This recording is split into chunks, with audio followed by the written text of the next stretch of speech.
Bien, continuamos en síntesis y le damos la bienvenida a nuestra invitada del día de hoy, quien es la licenciada Nélcida Marmolejos. Ella es la directora de la Dirección de Información y Defensa de los Afiliados de la Seguridad Social, la DIDA. Vamos a darle la bienvenida a la licenciada a este programa. Muchísimas gracias. Gracias a ustedes por permitirme compartir su café hoy en la mañana temprano con los televidentes. Michelle, permítame decir algo. Doña Nélcida, además, ha sido una líder sindical de muchísimos años, de muchísima trayectoria. La mayoría de las personas, la cotidianidad, como decíamos Marcela, a veces hace que lo excepcional se vea normal.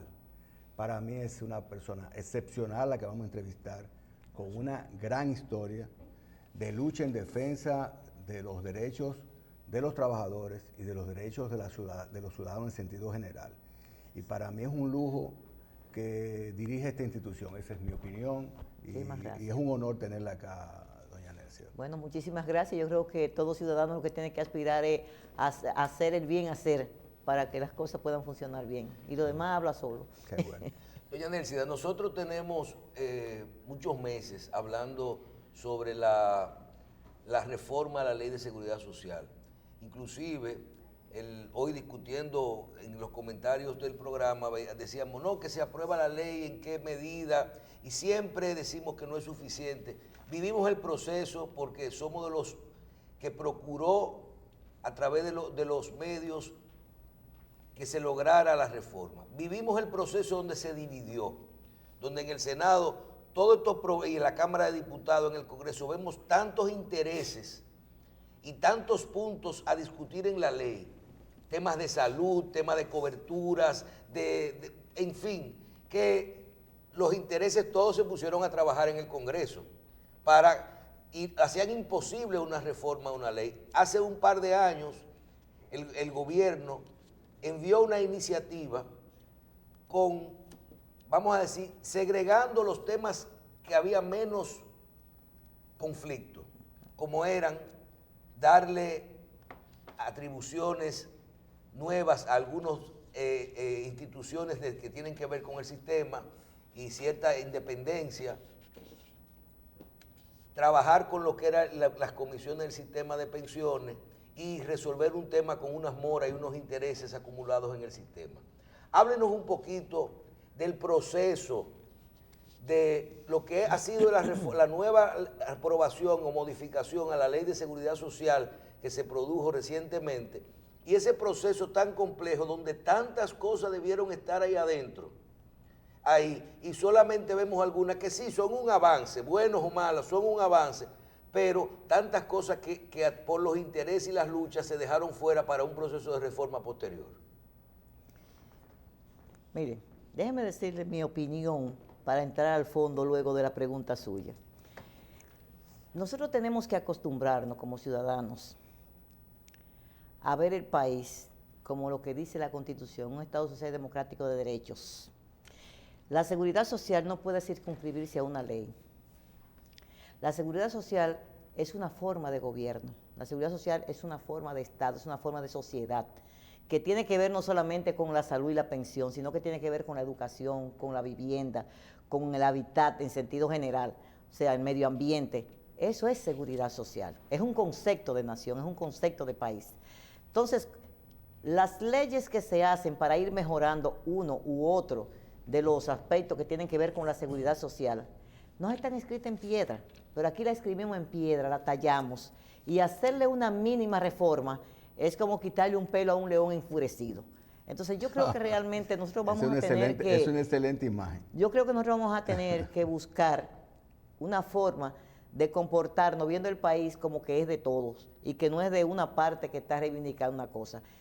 Efectivamente, un paso muy significativo constituyó para la República Dominicana que se aprobara la ley en el 2001, 8701. Esa ley revolucionó el concepto de protección social en el país, con muchas deficiencias, con muchas dificultades, pero también tenemos que acostumbrarnos a que si resolvemos todos los problemas vamos a tener que irnos al cementerio, porque en la única parte que las cosas están bien y tranquilitas es en el cementerio. Usted trae a una gente ahí y al otro día la encuentra en ese mismo lugar y a los 5 años va a estar en el mismo lugar. Entonces, la vida es cambiante, la sociedad va cambiando. Una ley puede ser muy buena hoy, pero mañana ya puede estar desfasada, porque la misma dinámica social te dice que ya no aplica para lo que tú la concebiste en un momento dado. Eso ha pasado con la ley 8701, lo mismo que pasó con la ley 1896, que creó el Instituto Dominicano de Seguros Sociales. Esa ley fue una maravilla en su época, fue un paso de avance en la era de Trujillo. Se crearon una serie de expectativas en una sociedad que todavía ni siquiera tenía un desarrollo industrial grande, fue un paso gigantesco. Entonces, hoy día nosotros nos encontramos que se han ido haciendo, se aprobó esa ley 8701 y se intenta en varios periodos ir adecuando esa ley que se hizo macro, que fue un sacudión social que se dio, se sintió, de seguridad social, de un modelo de salud que teníamos excluyente, con una exclusión de toda la familia, de un único familiar, a una protección de toda la familia, con una seguridad social plena en materia de salud, desde el punto de vista de a quienes afilian. O sea, fueron cambios muy, muy puntuales y muy sentidos en la sociedad. Si no, usted tiene que ir a las clínicas hoy y pensar cómo era una clínica hace 18 años, no, hace 10 o 12 años, cuando comenzó el Seguro Familiar de Salud, y usted va a ver que la afluencia de personas buscando salud, haciéndose una analítica, haciéndose un chequeo, es 4, 5, 6, 10 veces más que lo que era antes, cuando no teníamos ese carnecito que tenemos hoy día para ir a un médico. Claro. Incluso voy yo y llevo a mi esposo, llevo a mi hijo, hago la vacuna, busco, o sea, ahí realmente nos encaminamos hacia una cultura de vigilancia de nuestra salud y de protección, y además que estamos contando con un sistema que aspiramos a que sea saludable y que beneficie. Entonces nosotros hemos tratado, en la medida de lo posible, de ir empujando a que esa ley, tal como la concibió el legislador en sus inicios, que sea de protección social, se acerque cada vez más al objetivo del legislador. Porque no es verdad que las leyes, porque estén hechas, se cumplen. Se cumplen solo y solo cuando el que es beneficiario de ella sabe que tiene derecho a ella y la reclama. Entonces, por eso en la DIDA nosotros hemos trabajado para ir creando una cultura de derecho en la población. Una cultura de derecho que realmente ha dado mucho trabajo, porque no tenemos la capacidad o no habíamos tenido la capacidad de hacer la difusión, de hacer la información oportunamente, como se hace cualquier campaña para que una población esté alerta de lo que es un beneficio o un perjuicio en este caso. Precisamente a eso me refiero. Entonces, dos instituciones que eran básicas para la seguridad social, que son las que de una u otra forma tienen que ver con el ingreso de las personas, que es la tesorería de la seguridad social, y la vigilancia de que las cosas que dice la ley, esas personas las tengan, que es la DIDA, están prácticamente en un lugar sin ninguna garra para poder agarrarse. O sea, estaban en bambalinas porque no teníamos personería jurídica. O sea, la tesorería de la seguridad social hay evasión, hay elusión, y hay una serie de situaciones que impedía que la tesorería pudiese accionar garantizando derechos a un trabajador, por ejemplo, que pagaba una cotización, a un empleador que paga una cotización, cómo eso iba al fondo de la tesorería, a la seguridad social. Entonces, esa falla que hubo cuando se creó la ley, porque, oye, todo no puede estar listo el mismo día, se ha tratado de corregir. Y efectivamente tenemos el proyecto de ley que el pasado año el Poder Ejecutivo, el Presidente de la República, sometió al Congreso Nacional conjuntamente con la ley que disolvía el Instituto Dominicano de Seguros Sociales, con el interés de ir allanando el camino para llegar a un estadio mayor de reforma, que es una visión integral de lo que tiene que ser modificado y adecuado para que nos acerquemos a ese nivel de protección social que aspira una ley de seguridad social.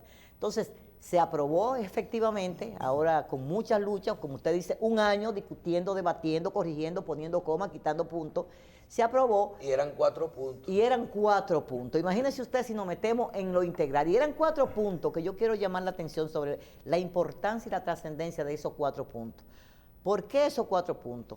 Porque tenemos que tener instituciones sólidas que puedan ser realmente vigilantes y guardianes celosos de lo que son esos derechos que tiene la población y de esos ingresos que entran al sistema.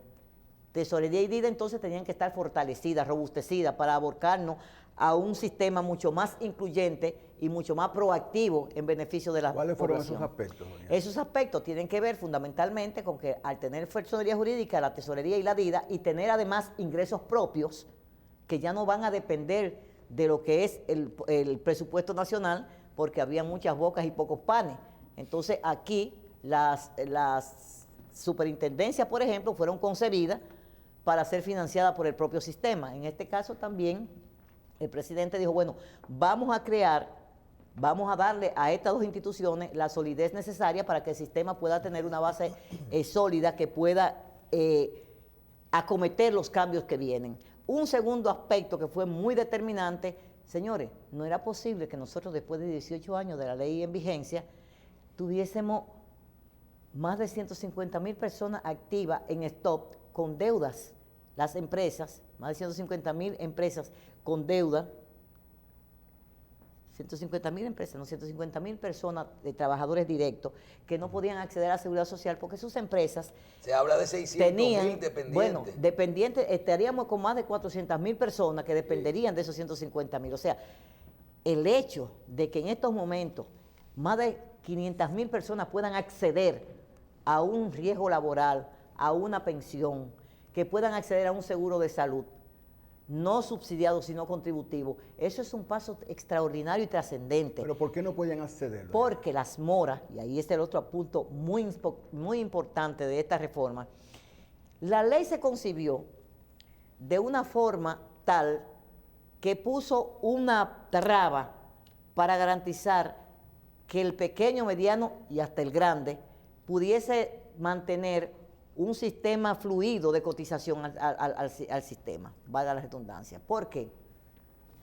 Si usted debía 10 pesos a la seguridad social y no lo pagaba oportunamente, esos 10 pesos se iban multiplicando a un nivel tal, porque era un 5% de recargo de la mora que se le hacía permanentemente, que al año, si usted no podía ponerse al día, porque si usted no podía pagarlo poco, no podía pagarlo mucho. Entonces, ¿qué es lo que pasaba? Que en vez de hacerse una facilidad para que usted pudiera acceder y mantener protegida a esa persona, el empleador lo que hacía era que eso seguía creciendo y salía por ahí a buscar un seguro de salud particular al empleado para no tener problemas, y la otra cosa se quedaban ahí hasta la ver qué se cobertura se hacía. mantenía en suspenso. En suspenso. Entonces, eso dio lugar a que ese 5%, el 90% de las deudas que tenía todos los sectores empresariales con relación a la seguridad social eran de mora, de recargo. Entonces, eso es viable. Yo tenía un caso de eso es viable, eso no es viable. del año 2014 que era el 500% era la mora y recargo. La mora y recargo. El 500, o sea, una deuda de 1,000,000 de pesos estaba en 180, de 1,400,000 pesos, estaba en 199 millones. Entonces, como usted puede darse cuenta, un Estado no puede propiciar que venga dinero a echar en una arca a expensa de lo que es la protección de sus ciudadanos. O sea, una ley de seguridad social tiene que tener equidad, y tiene que tener equidad no solamente con los servicios que da, sino cómo se financia. Entonces, eso había que modificarlo. ¿Y qué solución se le dio, entonces? La solución que se dio fue que se hizo una amnistía para las moras, no para el capital, sino para las moras, a partir de este momento. Y los intereses. Y los intereses, y a partir de ahí entonces el empleador va a pagar sí lo que le corresponde al trabajador, que es lo que va a su cuenta de capitalización individual por un lado, y que va una parte, 6 meses, a las ARS para garantizar la cobertura y que no tenga carencia. Eso activa automáticamente la cobertura. Entonces, eso significa más de 400,000 personas que entran a la seguridad social de manera inmediata en este momento. Y con eso estaban perjudicados decenas de ayuntamientos, pequeñas y medianas industrias y empresas también de cierto capital que por una u otra causa, muchas cerraron. Algunas empresas cerraron por causa de la seguridad social, porque la deuda es tan grande. Entonces, si tiene deuda con la seguridad social, no podía acceder, por ejemplo, a una licitación del gobierno, no podía acceder a una serie de lugares porque tú no estabas en condiciones, porque debía la tesorería de la seguridad social. Yo creo que lo más importante, por eso es tan importante, valga la redundancia, que una persona como usted comparezca a los medios de comunicación, porque yo acabo de entender, que no lo entendía y soy abogado, cuál era el beneficio para los trabajadores.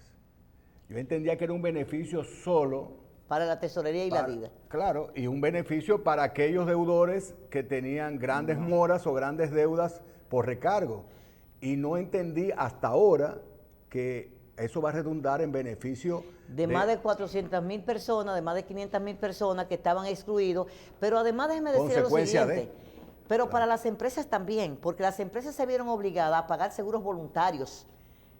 Entonces esos seguros voluntarios eran más caros y eran excluyentes para su población de trabajadores. Le están dando una protección mayor ahora a sus trabajadores a través del plan de servicio de salud que tiene la Seguridad Social. Entonces, esos son 3 aspectos, pero hay otro aspecto que también es muy Una pregunta en ese orden para dejar el tema de los intereses y las moras. Cuando se corrige y se da la amnistía relativa en ese sentido de los intereses y la mora, también se regula nuevo el porcentaje para que no vuelva a ocurrir. Si me dicen que se disminuyó en vez de un 5 mensual recapitalizable, sino que se llevó a un 1 o un 2% mensual, o fue que se le dio personalidad a la TCS para hacer eso. No, lo que se ha hecho es realmente lo que debió de haberse hecho desde que comenzó la ley. Desmontar ese monto de 5%. Y eso fue lo que se hizo. O sea, porque recuerde usted que nosotros hemos tenido ya con esta la tercera amnistía. Porque cuando comenzó salud se hizo una amnistía, porque los empleadores debían... Pero se dejó el mismo...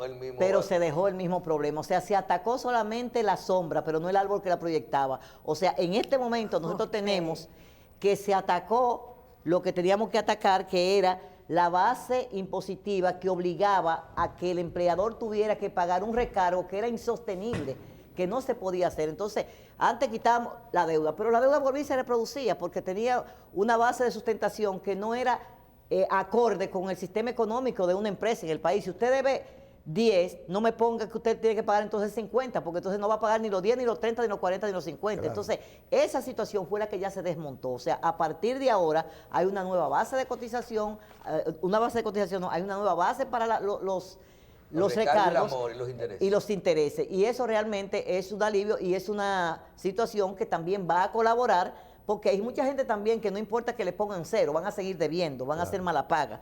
Pero ya nosotros tenemos 2 instituciones, que son la Tesorería y la DIDA, que tienen una capacidad ejecutiva que permitirá ser más vigilante y tener poder de sometimiento. Claro. Para aquellas empresas que no estén acordes. Y el cuarto aspecto que usted iba a resaltar, o sea, lo más importante. La comisión de los fondos. Bueno, la otra parte que nosotros tenemos que es muy importante es la parte de las pensiones. Los montos de las pensiones, o sea, lo que se generó de beneficio, por ejemplo, el pasado año, por no aprobar la ley oportunamente a los fondos de pensiones, fue una cantidad considerable de más de 4.000 millones de pesos por no haber aprobado la ley cuando la sometió el presidente de la República. Ahora, las AFP se le ha hecho un desmonte.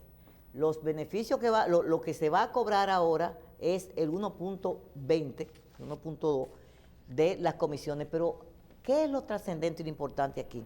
Es que la estructura para el cobro de esas comisiones varió. Ahora no van a ser 2 comisiones, ahora va a ser una sola comisión de todo, lo que va a posibilitar una mayor transparencia en los beneficios, pero además con el desmonte se va a ir disminuyendo los beneficios de la AFP, que dentro de 2029 lo que se tiene estimado es que llegarán de 1.2 a 0.75% de los beneficios que van a tener. Beneficios para los afiliados de 53.000 millones. Entonces, ese dinero lo que va a ir en beneficio del Fondo de Capitalización Individual del afiliado. Obviamente, esto no es la panacea. Yo creo que este es el punto de partida para empezar a ordenar la casa, porque todo no lo podemos aspirar de golpe y porrazo. Nosotros creemos que puede hacerse más y pudo haberse hecho más y debemos de hacer mucho más. Ahora, lo que se ha hecho es crear un nivel de transparencia para que la reforma que llegue realmente pueda ser más objetiva, porque buscar todos esos numeritos costó trabajo. Doctora. Ahora ya está transparente y cualquiera podrá buscar los números y empezar a discutir en una mesa de igual a igual con cuáles son los beneficios y cuáles son los... De ese dinero, de ese desmonte, por ejemplo, es que se está beneficiando, se va a beneficiar el trabajador porque le va a llegar un poco más a su cuenta de capitalización individual pero también se va a beneficiar la DIDA y se va a beneficiar la tesorería de ese desmonte que se le estaba pagando antes a las AFP. Porque la fuente de la autonomía presupuestaria viene de ahí, de ese desmonte presupuestario que se le hizo a las comisiones de las AFP. Es importante saber en qué beneficia esta nueva ley, la ley 1320, a la DIDA. Yo particularmente tengo buena experiencia de la DIDA, pero igual que yo, hay otras personas que dicen que la DIDA en algún momento no le prestó o no salieron satisfechos. Y siempre he escuchado que la DIDA no maneja los recursos importantes para dar respuesta a todos los problemas que agobian este sistema. Entonces la pregunta es, ¿en qué beneficia la DIDA esta nueva modificación? ¿Tiene un mejor presupuesto? ¿Le asigna un presupuesto? Como dueño de la casa, déjeme decirle que a nosotros nos han hecho muchas evaluaciones externas y aún con las limitaciones que tiene la institución y que ha tenido siempre, que lo que ha contado es con la colaboración de ustedes y de otros que siempre nos han tendido la mano para que vengamos a este programa a hablar con los afiliados, porque no hemos tenido la plata para poder hablar con ellos. El MAP hizo una encuesta externa con una compañía extranjera, de fuera, con una compañía de fuera, y la DIDA quedó como institución de servicio, y las anteriores no eran de servicio, en un cuarto lugar en el nivel de preferencia y de buen servicio de los usuarios. Nosotros estamos en un nivel de 96-98% de satisfacción de la gente que va a la DIDA a buscar un servicio y el nivel de atención que se le presta a nivel nacional. O sea, de lo que nosotros nos sentimos muy orgullosos porque hay que saber que tenemos muy poco personal, muy pocos espacios físicos y nada de recursos. Pero el recurso humano ha sido muy determinante en la DIDA para poder dar un servicio de calidad y calidez, aunque no podamos ser resolutivos. En estos momentos, ¿cuál es el beneficio que tiene la DIDA? La DIDA tiene el beneficio que va a poder ampliar su plataforma de servicio a la población, que va a poder hacer campañas de difusión. ¿Con los mismos recursos? No, porque ahora con los ingresos que llegan en esta ley, que va a ir de lo pequeño a lo grande, o sea, no será que va a llegar un saco de cuartos, o sea, esto es un proceso, claro, pero que apunta a que será mejor mañana que lo que es hoy. ¿Cómo se maneja, doña Nelcy, perdón que le interrumpa, su institución en relación a las provincias del sur, el área norte, el este? Tengo esa inquietud porque no lo sé. Nosotros tenemos 15 oficinas a nivel nacional y una oficina en Megacentro. Nosotros estamos en Santiago, estamos en Puerto Plata, estamos en Mao, estamos en Bauruco, estamos en Samaná, estamos en San Pedro de Macorís, en La Romana, estamos en Barahona, estamos en Asua. Es decir, nosotros recibíamos 180 millones de pesos y manteníamos esas 15 oficinas. Manteníamos 250 personas trabajando y manteníamos un nivel de información mínimamente adecuado para una población que llegaba a más de 1.500.000 personas. ¿Existe la posibilidad de a la DIDA, accedía a la DIDA para garantizarle servicio? O sea que yo creo que con lo poco que teníamos, llegábamos a muchos lugares, hacíamos mucho, pero usted podría entender que de esas 15 oficinas, ninguna tiene ni siquiera un motor. Y nuestros encargados tienen que desplazarse a 4 a 5 provincias más para dar el servicio sin un motor. Vamos a ver si entonces va a cambiar. La cosa tiene que cambiar, pero sobre todo con este poco nivel de ingreso, nosotros llegamos a montar 48 puestos de atención directa en clínicas y hospitales a nivel nacional para que el afiliado pudiera ir al counter, así como iba a un counter de la ARS, pudiera ir a un counter de la DIDA a llevar su queja y resolvérsela ahí mismo. Y también con ese poco recurso, nosotros estamos realmente intercomunicado a nivel nacional y nuestros servicios a nivel de lo que es la República Digital, nosotros tenemos en estos momentos 14 servicios en línea. ¿Se le van a duplicar los ingresos a la DIDA con esta nueva modificación? Bueno, no se van a duplicar con ese ingreso. Por eso el legislador previó que van a mantener, porque es 0.0, o sea, 0.05%, o sea, que es una cantidad sumamente reducida. Pero de los dos sistemas, del de reparto y del... Sí, pero el de reparto usted sabe que es un sistema languideciendo, o sea, que no es lo mismo que el otro que va increciendo, como se dice normalmente. O sea, es un sistema que crece y el otro decrece. Pero lo que sí va a mantenerse es hasta que se pueda equilibrar el ingreso de la DIDA de manera más decente. La parte que da el gobierno se mantiene de financiamiento hasta que como pasó con las superintendencias, que se le daba un apoyo sostenido hasta que fueran autosuficientes. Estamos peleando en pesos diferentes porque ustedes estaban supervisando un grupo de personas económicamente muy sólidas y ustedes con un presupuesto menguado. Bueno, Están peleando en pesos diferentes. estamos en un desnivel realmente, pero yo creo que una de las cosas que nos ayuda a nosotros mucho más, porque si usted ve todas las conquistas que ha tenido la población asegurada en estos últimos años, usted se da cuenta que ha habido una interacción del afiliado con la DIDA y de la DIDA con las instituciones del sistema y con las ARS y con las AFP, que ha sido dinámico y fluido a pesar de las limitaciones. Claro. O sea, yo creo que el pleito ha sido fundamentalmente porque la población está reclamando. Si la población se incorpora, si la población conoce sus derechos, el trabajo de la DIDA realmente va a ser mucho más cómodo. Ese es el punto, doctora, conocer sus derechos. Exactamente. Y tener funcionarios, que no porque usted esté aquí, les reconozca al pueblo que pueda conocer sus derechos. Ahora bien, esta nueva modificación, la ley 1320, le trae más responsabilidades a la DIDA. Entre ellos, promover asistencia jurídica, que no sé cómo lo va a hacer. Y un punto importante es destacar que en el año 2009 el Congreso aprobó una ley precisamente de amnistía a los empleadores públicos principalmente, porque esa ley 179 fue para el Estado, principal infractor de la ley que está obligada a cumplir. Pero mire que no, el Estado tiene varias, una cosa es el gobierno y otra cosa es el Estado como Estado, los ayuntamientos, porque recuérdese que cuando la ley se aprobó, el gobierno en ese momento de Hipólito Mejía creó un mecanismo para evitar que las instituciones públicas centralizadas tuviesen esas deudas, se cogieran el dinero de la Seguridad Social y lo invirtieran en otra cosa. Y no hay un ministerio en este momento que los fondos de la Seguridad Social vayan a la cuenta de ellos, sino que salen directamente de la Tesorería Nacional a la Tesorería de la Seguridad Social. Y ahí no hay deuda. A nivel municipal. Hay una deuda, pero los gobiernos locales, obviamente, por una razón que hay que entenderla, o sea, es que tienen unos presupuestos que son sumamente bajos, deficientes para acometer los problemas municipales y al mismo tiempo cumplir con esas responsabilidades. O sea, porque hay que ponerse en el contexto de un síndico que esté en una comunidad que está lleno de basura y que lo que reciben son 2 o 3 pesos para tener que acometer la seguridad social, el agua, la luz, el teléfono, porque todos esos servicios antes eran gratuitos para los ayuntamientos, recuérdese. Claro. Los ayuntamientos antes no pagaban luz, no pagaban agua, la comunicación era más o menos, pero ahora llegó el día del corte y se lo cortaron. Entonces, los ayuntamientos y las instituciones han tenido que asumir responsabilidades que antes no se asumían y que ahora lo están haciendo. O sea que yo creo que esa situación de las deudas y esa amnistía, acuérdese lo que hablamos hace unos momentos, cambia el panorama, porque el paradigma cambia. O sea, aquella vez se modificó y se dieron amnistía, pero no se modificó lo que provocaba el endeudamiento masivo. Doctora, licenciada, la DIDA es como la Defensoría del Pueblo, pero en materia de seguridad social. Exactamente.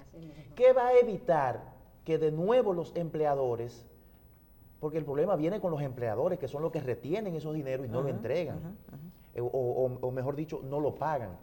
¿Qué va a evitar que surja de nuevo una situación y que en el año 2029 tengamos que estar procurando otra amnistía? Bueno, muchas cosas lo van a evitar.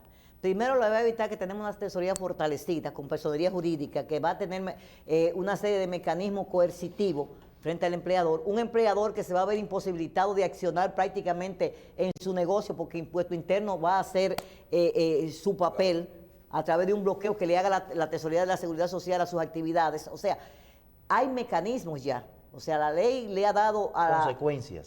Hay consecuencias, porque el problema era que las consecuencias estaban escritas, así se va a poner una multa. No han quitado las moras y los intereses, lo que lo han y lo que se ha hecho es que se ha hecho adecuado a lo que es el perfil económico de nuestra economía nacional. O sea, lo que se ha hecho es reducir esas penalidades, pero van a seguir existiendo. Ahora, ¿qué en el caso nuestro? Nosotros no pasamos la vida entera mandando cartas al Ministerio de Trabajo y a la Tesorería y la Superintendencia, al Consejo, diciéndole cuáles son las empresas que están en mora, cuáles son las empresas que eluden. Lo que pasa es que no había consecuencias. ¿Ustedes son miembros del Consejo? No, nosotros no somos miembros del Consejo, nosotros somos entidad técnica del Consejo, ahora adscrita al Ministerio de Trabajo. Pero el Consejo solamente tenemos voz cuando nos llamaban. Ahora tenemos que tener una participación más proactiva porque ahora tenemos que hacer la defensoría como Dios dice. ¿Y cómo vamos a ejercer para la población?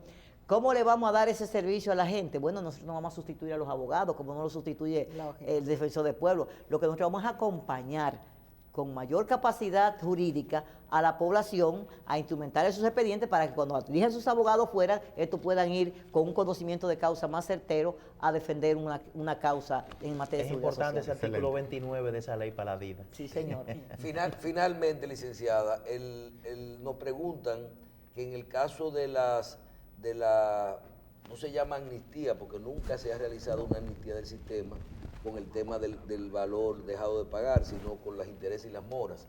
Pero con esto de la eliminación de los recargos y los intereses, hay un dato en la ley que parece que habla, posterior a que se habla de quitar los intereses y las moras, que dice que solo se pagará sobre la proporción, el capital correspondiente a pensiones, no sobre salud ni accidente de trabajo, porque son como servicios prescritos que ya se dieron. Entonces, si una empresa del valor de la deuda acumulada elimina los intereses, las moras, y del valor de la deuda, vamos a decir, del valor adeudado, solo tomará la proporción que tiene que ver con el sistema de pensiones, lo otro se dejó afuera, y que explique en la parte final de los 4 servicios, la autonomía de la DIDA, de la seguridad social, de la TCS, la reducción de las fondos de pensión, etcétera, esos 4 temas, ¿cuándo entrarán en vigencia plena? ¿Cuándo usted comienza a recibir un chin más de recursos, a tener un poquito más de poder?